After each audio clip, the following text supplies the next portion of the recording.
السلام علیکم ورحمۃ اللہ وبرکاتہ۔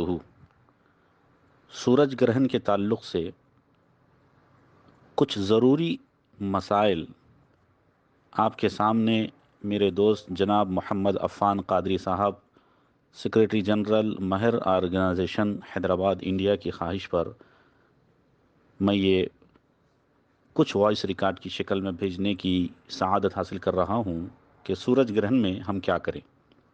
اللہ پاک کی عظیم نشانیوں میں سے ایک سورج بھی ہے۔ یہ زمین سے کئی گنا بڑا ہے۔ اس سے روشنی اور دھوپ جیسی نعمتیں ملتی ہیں جو انسان، جانوروں اور درختوں کی نشو و نما کا سبب بنتی ہیں۔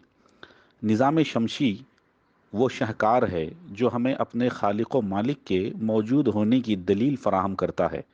سورج دن کی علامت ہے، لیکن بسا اوقات قدرت الہی کا یوں اظہار ہوتا ہے کہ سورج نکلنے کے باوجود رات کا سماں بندھ جاتا ہے۔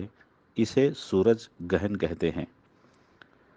سورج گہن کے تعلق سے عرب کے کفار اور مشرکین کے بڑے عجیب خیالات ہیں۔ کفار عرب کہتے تھے کہ کسی برے آدمی کی پیدائش یا اچھے آدمی کی وفات پر گرہن لگتا ہے، اور کچھ مشرکوں کا، جو ہندوستان کے یا کچھ اور ممالک کے مشرکوں کا یہ عقیدہ ہے کہ چاند اور سورج پہلے انسان تھے، انہوں نے بھنگیوں چماروں سے کچھ قرض لیا اور ادا نہ کیا، اس سزا میں انہیں گرہن لگتا ہے۔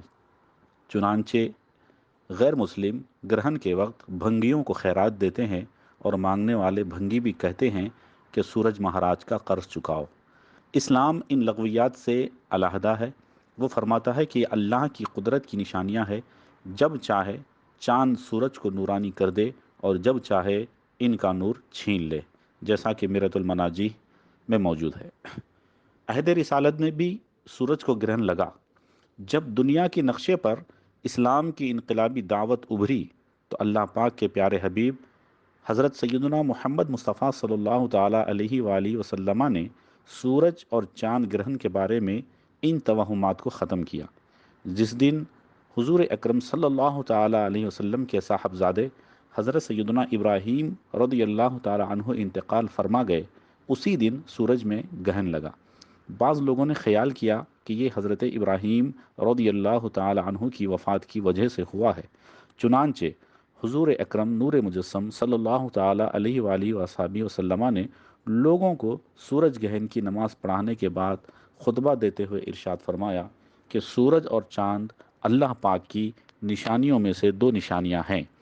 انہیں گرہن کسی کی موت اور زندگی کی وجہ سے نہیں لگتا، پس جب تم اسے دیکھو تو اللہ پاک کو یاد کرو، اس کی بڑائی بیان کرو، نماز پڑھو اور صدقہ دو، جیسا کہ یہ حدیث پاک اور یہ روایت اور یہ ارشاد صحیح بخاری کتاب الکسوف باب الصدقۃ فی الکسوف صفحہ نمبر 363 اور 357 پر موجود ہے، اور اس کی حدیث نمبر 1060 اور 1044 میں یہ ارشاد نبوی منقول ہے۔ حضرت مفتی احمد یار خان نعیمی رحمۃ اللہ تعالیٰ علیہ اپنی کتاب میرۃ المناجی صفحہ نمبر 379 میں جلد دوم میں فرماتے ہیں کہ چونکہ یہ قہر خداوندی کے ظہور کا وقت ہے، اس لیے اس وقت نماز پڑھو، دعائیں مانگو، صدقہ دو، غلام آزاد کرو تاکہ رحم کیے جاؤ۔ سورج گہن کے تعلق سے کچھ غلط فہمیاں بھی لوگوں کے اندر پائی جاتی ہیں۔ مشرق اور مغرب، ترقی پذیر اور ترقی یافتہ ممالک میں بھی سورج اور چاند گرہن کے اثرات انسان پر مضر اثرات کے بے بنیاد خدشات پائے جاتے ہیں۔ سورج گرہن کے بارے میں عام طور پر یہ غلط فہمیاں پائی جاتی ہیں۔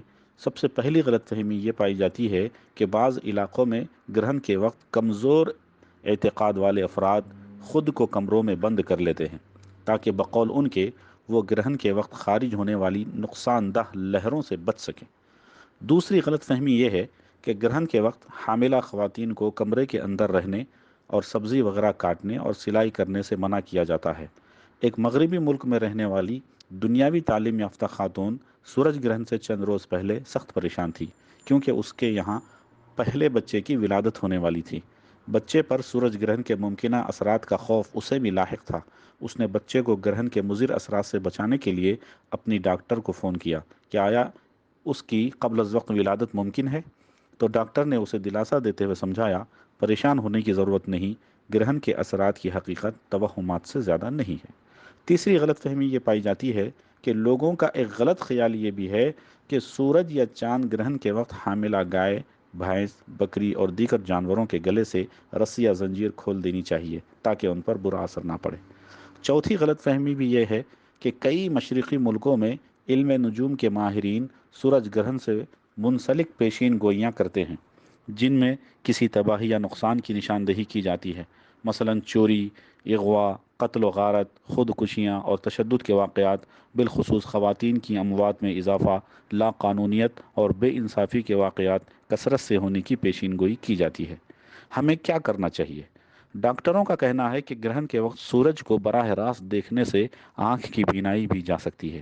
جب سورج یا چاند کو گرہن لگے تو مسلمانوں کو چاہیے کہ وہ اس نظارے سے محظوظ ہونے اور توہمات کا شکار ہونے کے بجائے بارگاہ الہی میں حاضری دیں اور گڑ گڑا کر اپنے گناہوں کی معافی مانگے۔ اس یوم قیامت کو یاد کریں جب سورج اور چاند بے نور ہو جائیں گے اور ستارے توڑ دیے جائیں گے اور پہاڑ لپیٹ دیے جائیں گے۔ اس موقع پر بالخصوص نماز کسوف ادا کی جاتی ہے، جس کا طریقہ یہ ہے کہ یہ نماز اور نوافل کی طرح 2 رکعت پڑھیں، یعنی ہر رکعت میں ایک رکوع اور 2 سجدے کریں۔ نہ اس میں اذان ہے، نہ اقامت ہے، نہ بلند آواز سے قرات ہے، اور نماز کے بعد دعا کریں یہاں تک کہ آفتاب کھل جائے، اور 2 رکعت سے زیادہ بھی پڑھ سکتے ہیں، خواہ 2 2 رکعت پر سلام پھیریں یا 4 رکعت پر، جیسا کہ یہ مسئلہ بحر شریعت جلد اول صفحہ نمبر 787 پر موجود ہے۔ امام اہل سنت امام احمد رضا خان فاضل بریلوی علیہ رحمت و رضوان فرماتے ہیں، اگر سورج گرہن عصر کے بعد یا نصف النہار کے وقت لگے تو لوگ دعا کریں گے اور نماز نہیں پڑھیں گے، اس وجہ سے کہ ان 2 وقتوں میں نفل نماز پڑھنا مکروہ ہے، جیسا کہ فتاوی رضویہ شریف جلد پنجم صفحہ نمبر 129 پر موجود ہے۔ جب سورج گرہن ہو تو نماز کسوف ادا کیجیے کہ یہ نماز سنت موقدہ ہے، جیسا کہ بحر شریعت صفحہ نمبر 787 پر جلد اول میں موجود ہے۔ جہاں جہاں سورج گرہن ہو وقت کا حساب لگا کر اپنے اپنے ملکوں میں سورج گرہن کی نماز با جماعت ادا کیجیے۔ جماعت کی تعداد کم ہو یا زیادہ، بہر صورت اخلاص کو مد نظر رکھیے، کیونکہ قبولیت کا دار و مدار کثرت پر نہیں بلکہ اخلاص پر ہے۔ جماعت میں لوگ شریک ہو سکیں اس لیے پہلے سے وقت کا اعلان کر دیجیے۔ جماعت سے پہلے کچھ مسئلے مسائل اچھی طرح بیان کر دیے جائیں، لوگوں کو اس کا علم ہو جائے۔ اور ضروری نوٹ یہ بھی ہے کہ ایک اہم شرعی مسئلہ یہ ہے کہ امام صاحبان اپنی اپنی مساجد میں سورج گرہن کی نماز کا اہتمام کریں، لیکن جو جمعہ قائم کر سکتے ہیں، جن کی شرائط پوری ہوں، وہی جماعت قائم کریں۔ ہر ایک اس نماز کی امامت نہیں کر سکتا، جیسا کہ بحر شریعت صفحہ 787 پر موجود ہے۔ اللہ تعالیٰ کی بارگاہ میں دعا کرتا ہوں اللہ تعالیٰ ہم سب کو عمل کی توفیق عطا فرمائے۔ شکریہ، السلام علیکم ورحمۃ اللہ وبرکاتہ۔